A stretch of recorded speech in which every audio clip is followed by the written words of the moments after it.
Assalamualaikum dan selamat datang ke program Social Chatters #09Educators. Okey, jadi dalam program ini saya akan bersama-sama dengan guru-guru Negeri Perlis untuk mengenali mereka dengan lebih dekat. Dan pada hari ini saya amat bertuah sekali kerana bersama-sama saya ini adalah Cikgu Liana yang kita katakan telah viral kerana menggunakan konsep seni rupa ini dalam platform pembelajaran online beliau. Jadi untuk kita kenali beliau dengan lebih dekat, siapakah Cikgu Liana ini? Okey, baik. Terima kasih diucapkan kepada yang berusaha Tuan Pengarah Pendidikan Negeri Perlis, Cikgu Naharudin, yang juga saya segani beliau kerana kesungguhan dan semangat beliau dalam membawa Terima Perlis kasih. terus mengorak langkah dalam dunia pendidikan. Baik, menjawab soalan yang pertama ini, siapakah saya? Saya perkenalkan diri saya secara ringkas. Nama saya Cikgu Liana Farhani binti Ko Abdul Halim, atau boleh dikenali sebagai Cikgu Liana. Datang dari keluarga pendidik dan saya sekarang berkhidmat di Sekolah Kebangsaan Kubang Gajah Arau. Telah berkhidmat dalam dunia pendidikan ini selama 10 tahun. Okey, soalan yang kedua. Daripada mana datang idea kita katakan untuk menggunakan konsep seni rupa ini dalam pembelajaran online ini? Okey, terima kasih Cikgu. Ya. Bercakap tentang idea, dari mana tercetusnya, dari mana saya tergerak hati untuk mendapatkan idea ini sebenarnya sudah lama. Okey. Berdasarkan maklum balas yang saya dapat daripada murid-murid saya sejak tahun 2020, di mana kita tahu pandemik ini sudah melanda serata dunia lebih kurang setahun lebih. Kesannya terhadap pembelajaran dan mata pelajaran saya sendiri, iaitu cikgu, saya mengajar subjek sains. Okey. Dan saya selalu juga bertanya kepada ibu bapa dan murid saya sejauh mana mereka memahami apa yang telah saya ajar melalui medium atau platform WhatsApp dan menghantar kerja sekolah melalui Words dan hanya Google Classroom. Tetapi apa yang saya dapat maklum balasnya adalah kurang memberangsangkan. Jadi tercetus di situ, saya sebagai 09 educators kena melakukan sesuatu untuk terus menarik minat anak murid saya menguasai subjek ini. Kerana saya juga mengajar daripada tahun 3 sehingga tahun 6, cikgu. Jadi kalau saya fikir saya terus membiarkan anak murid saya tanpa panduan, mereka jugalah yang akan saya jumpa sehingga di tahun 6 nanti. Kesannya juga adalah kepada saya sendiri. Okey, cikgu, saya melihat kepada konsep seni rupa ini memerlukan kemahiran untuk melukis. Saya tengok cikgu lukis gambar katak, cikgu bermain dengan kenyitan mata. Saya pun suka juga tengok tu bila orang kenyit-kenyit mata kat kita. Jadi daripada mana belajarnya nak melukis itu dan sebagainya? Adakah memang bakat semula jadi ataupun memang ada kelas-kelas lukisan yang dipelajari sebelum konsep ini diaplikasikan dalam PDPR ini? Okey. Kreativiti. Sebenarnya saya jenis seorang yang meminati seni hias. Okey. Dan seterusnya, kenapa saya mencampurkan seni rupa dengan seni solekan ini? Kerana pertama kita mengenali, saya selalu beritahu kepada kawan-kawan, kita mengenali audiens kita. Kalau saya bawa pendekatan ini kepada murid sekolah menengah atau pelajar-pelajar universiti, mungkin menjadi sesuatu yang lucu. Tetapi apabila saya mengenali audiens saya, mereka adalah kalangan kanak-kanak. Saya masih teringat pada satu kata-kata, if the children cannot learn the way you teach, you have to teach them the way they learn. Jadi kanak-kanak ini akan tertarik kepada sesuatu yang lain daripada apakah kebiasaan mereka selalu terima.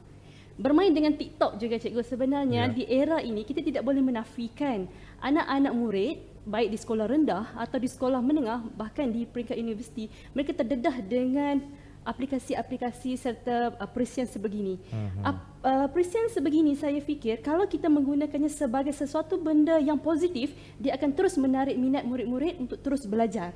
Kerana dari situ mereka akan lebih ingat topik dan apakah yang cikgu tersebut ajarkan. Okey, cikgu, saya nak tanya lah. Apabila kita berada di platform online ni, bermaksudnya bukan sahaja kita berhadapan dengan anak murid kita, berkemungkinan juga ada anak murid lain juga yang bersama-sama dengan kita. Mungkin guru-guru lain. Dan mungkin juga bapa-bapa yang berminat dengan cikgu ni. Jadi bagaimana nak menghilangkan rasa segan, rasa malu, sebab bukan sesuatu yang mudah untuk melakukan apa yang saya katakan konsep ini. Okey. Ya. Sebelum tu saya sebenarnya cikgu berdepan di khalayak ramai bukanlah sesuatu perkara yang asing bagi seorang cikgu. Tetapi saya bercerita sedikit tentang latar belakang saya. Bermula saya di sekolah rendah sehingga saya di sekolah menengah. Saya memang akan orang yang tampil ke hadapan. Ya. Baik berbahas ataupun puisi deras sains ataupun syarahan ataupun yang seangkatan dengannya, menjadikan saya sudah biasa berhadapan dengan khalayak ramai. Bukan bermaksud saya tidak gementar, tetapi perkara ini membantu. Sebab itu saya rasa apa yang telah saya pelajari di peringkat sekolah rendah saya, di mana saya memegang kata-kata sekolah ialah pusat latihan. Kenapa saya kata pusat latihan? Di situ murid kita membina keyakinan, membina kemahiran, membangkitkan kebolehan diri. Seperti saya sekarang, kenapa saya boleh tampil begini? Kerana guru-guru saya dahulu. Jadi berdepan dengan anak murid ataupun orang luar selain daripada anak murid, bahkan kepada ibu bapa, bukan tidak ada gementar, tetapi alhamdulillah benda ini menjadi satu cabaran kepada saya untuk membawakannya dengan lebih baik. Okey, tahniah cikgu kita perlukan lebih ramai lah rasanya cikgu-cikgu macam Cikgu Liana ni untuk hashtag #ZeroNineEducators ni. Okey, kita nak minta tips dalam hendak melaksanakan PDPR yang berkesan kepada anak-anak murid kita ni, khususnya apabila audiens kita ni adalah anak-anak yang kita katakan memerlukan apa kita katakan fun learning sebagai konten kepada pembelajaran tersebut. Tips kepada cikgu-cikgu #ZeroNineEducators. Tips dia ialah orang lain tak boleh menjadi guru jika dia tidak layak. Saya adalah guru yang membawa ilmu dan cikgu-cikgu kita kena yakin bahawa apa yang kita buat bukan sesuatu benda yang malu ke depan, tidak. Tetapi kita bawa adalah untuk pencapaian matlamat dan objektif yang kita target terhadap anak murid kita. Sebenarnya berlandaskan kepada keyakinan, dan keyakinan itulah membawa kita akan terus dan teruskan apa yang kita lakukan. Okey, jadi seterusnya saya nak tahu impak ni setelah jadi viral ni, keluar surat khabar, keluar di TV pun ada kepada diri cikgu. Adakah terdapat perubahan atau bagaimanakah cikgu mengendalikan apabila diri kita jadi viral ni? Macam mana? Pertama sekali apabila disebut tentang impak, pastinya berubah. Tekanan itu pasti ada. Tetapi tekanan sebenarnya kalau kita handle dengan baik, dia membawa ke arah yang lebih positif. Dari sehari ke sehari, dari satu PDPR ke satu PDPR, saya kena berusaha untuk membawakan konten yang saya bawa adalah lebih baik daripada hari yang sebelumnya. Itu menjadikan seorang guru lebih inovasi. Okey. Bercakap tentang impak lain. Apabila kita sudah masuk ke dalam bahagian viral, saya katakan cikgu. Dunia pergaulan saya dan orang-orang yang berada di sekeliling saya adalah orang-orang yang lain daripada sebelum ini. Komuniti guru-guru yang cuba add saya dan saya dibawa masuk ke dalam komuniti guru-guru yang sedemikian membuka mata saya bahawa dunia saya tidak keseorangan untuk membawa PDPR ataupun PDPC ke arah yang lebih baik, ke arah yang lebih wow berbanding secara konvensional. Okey, setakat sekarang ni di medium mana yang dah keluar ni yang membolehkan cikgu jadi begitu viral hingga dikenali, kita katakan seantero Malaysia ni? Okey.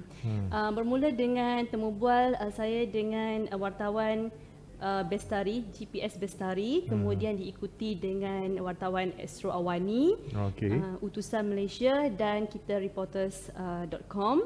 Dan yang paling memberi kesan dan impak kepada saya sebagai seorang guru apabila saya dihargai dan page saya dimasukkan ke dalam post Dr. Habibah Abdul Rahim, Okey. di mana saya merasakan itulah sebenarnya titik permulaan bahawa kita sebagai guru dihargai. Okey, sekejap.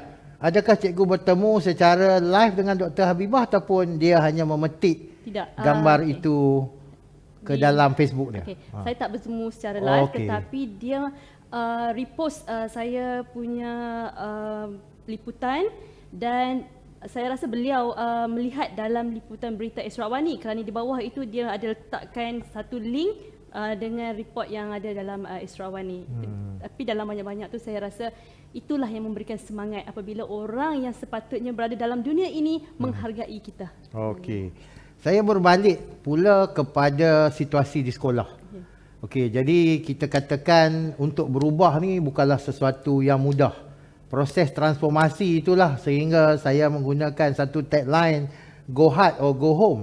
Jadi setelah apa yang cikgu laksanakan di sekolah kebangsaan Kubang Gajah ini, adakah perkara ini juga menjadi sebagai satu motivasi kepada guru-guru lain untuk ikut sama dengan konsep yang cikgu telah laksanakan, ataupun mereka menjadi semakin kreatif dengan melaksanakan pelbagai konsep dalam PDPR yang dilaksanakan oleh SK Kubang Gajah ni? Okey, apa yang jelas saya lihat setelah saya mulakan dengan langkah minggu pertama PDPR ini, saya melihat pelibatan guru-guru di sekolah saya meningkat berbanding sebelum ini. Mereka lebih termotivasi, baik guru yang lebih senior ataupun guru-guru yang separuh senior.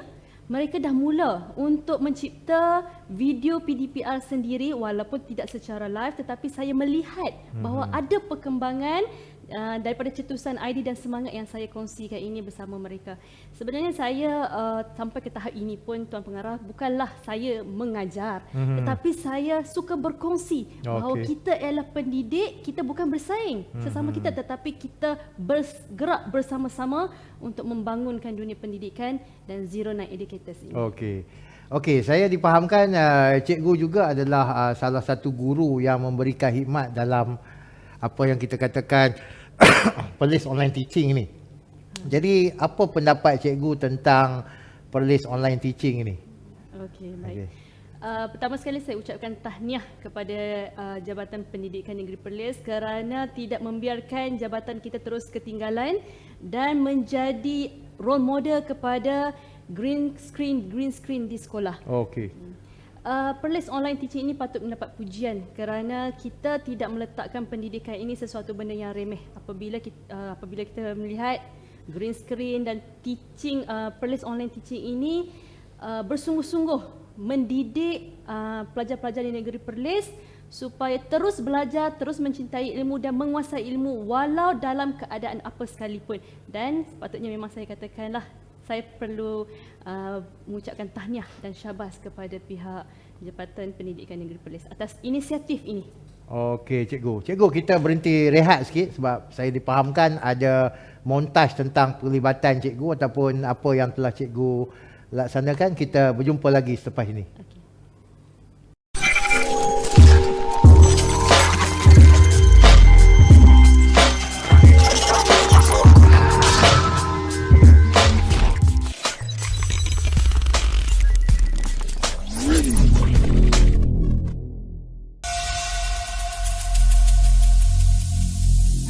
Every single day, I'm gonna make something great.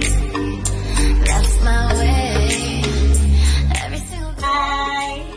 Okay, awak semua dah kepada Harimau dan itu menjadi Boleh nak ajar apa ya? Yalah, tadi ni masa cikgu Lala.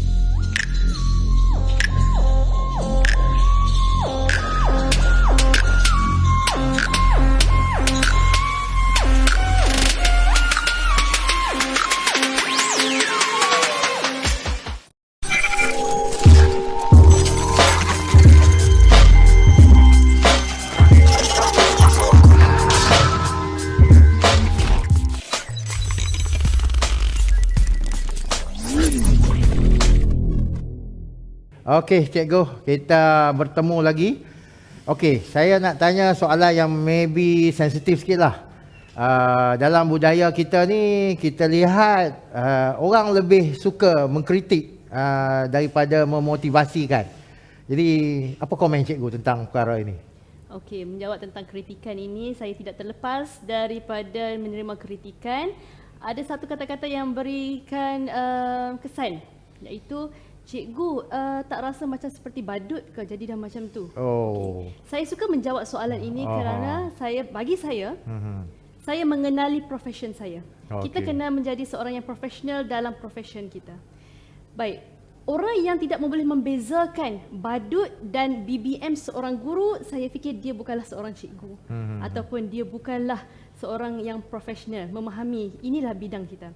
Seperti yang saya katakan tadi kepada Tuan Pengarah, seorang guru dia harus mengenali audience atau clients dia atau student dia. Saya mengajar kanak-kanak. Badut ni kalau kita lihat, dia melakukan sesuatu untuk diketawakan. Tetapi saya melakukan sesuatu adalah untuk diingati dan terus diingati oleh murid saya sebagai BBM yang maujud. Ya, ya. Jadi menjawab soalan kritikan itu, yang mana positif kita akan terus jadikan sebagai sesuatu yang memotivasikan, yang mana negatif saya rasa tidak perlu difikirkan kerana lebih banyak lagi perkara-perkara yang lebih baik untuk seorang cikgu maju ke depan. Okey. Okey cikgu. Seterusnya kita nak tanya sikit tentang hashtag 09educators ni. Setakat yang cikgu faham, adakah 09educators taksonomi ni dapat membantulah cikgu lah khususnya dalam memperkembangkan lagi talent mengajar ini ataupun kita kata mempelbagaikan lagi pedagogi pengajaran ini. Okey, baik. Ya. Terima kasih. 09educators adalah sesuatu perkara yang baru bagi saya kerana dalam 10 tahun saya berkhidmat ini, inilah sesuatu benda yang lain dan saya teruja untuk membawa 09educators serta taksonomi Bloom yang telah diperkenalkan oleh Tuan Pengarah kerana bagi saya dalam dunia pendidikan kita tidak menjadi follower. Kita bukan sekadar educator, kita ialah creator. Kerana kita tidak bermain dengan mesin atau benda-benda yang tidak hidup. Kita bermain dengan kanak-kanak yang mereka ini mempunyai multiple intelligence yang kita sendiri kena develop, dan saya bersetuju dengan Tuan Pengarah apabila membawakan taksonomi Bloom ini untuk mencipta satu model insan yang lebih berkualiti khususnya dalam pendidik dan anak-anak murid di negeri Perlis ini. Okey. Terima kasih. Ada satu lagi soalan saya yang mungkin terakhir. What's next? Apa yang akan berlaku selepas ini? Kalau sebelum ini menconteng muka, mungkin selepas ini memakai kostum? Okey, insya-Allah. Sebenarnya cabaran untuk satu topik ke satu topik itu tetap ada bagi seorang guru. Kerana saya kena sentiasa berinovasi. Ya. Mungkin daripada inovasi ini saya boleh mencipta sesuatu seperti Tuan Pengarah kata, kostum. Selain daripada penampilan rupa itu dan alat-alat BBM yang lain daripada yang lain. Dan mungkin satu hari nanti cikgu-cikgu di Malaysia ataupun di Perlis ni adalah seorang yang mencipta alat BBM yang lebih menarik dan kita tak perlu lagi publisher-publisher di luar sana, kita tak perlu lagi jurujual di luar sana untuk menjual BBM kerana kita sendiri creator dan kita juga adalah orang yang memproducekan benda tersebut. Okey, terima kasih cikgu. Saya dapat satu ayat yang pada saya semua kita hashtag 09educators ni kena pegang lah. Kita bukan saja educator tetapi kita juga adalah creator. Sebab creator ini dia akan menghasilkan seorang guru yang inovatif, yang kreatif dan sebagainya, dan ini adalah antara elemen-elemen yang kita perlukanlah dalam dunia pendidikan kita ini. Jadi Cikgu Liana, terima kasih kerana bersama-sama saya pada hari ini dan saya mengharapkan ya kita di Negeri Perlis ini dapat bergerak laju macam negeri-negeri lain juga, dan kita memerlukan cikgu-cikgu yang kreatif seperti Cikgu Liana ni. Dan sekali lagi terima kasih kerana sudi hadir ke dalam program Social Chatters hashtag 09educators ini. Terima kasih. Terima kasih juga kepada Tuan Pengarah dan JPN Perlis. Okey, terima kasih.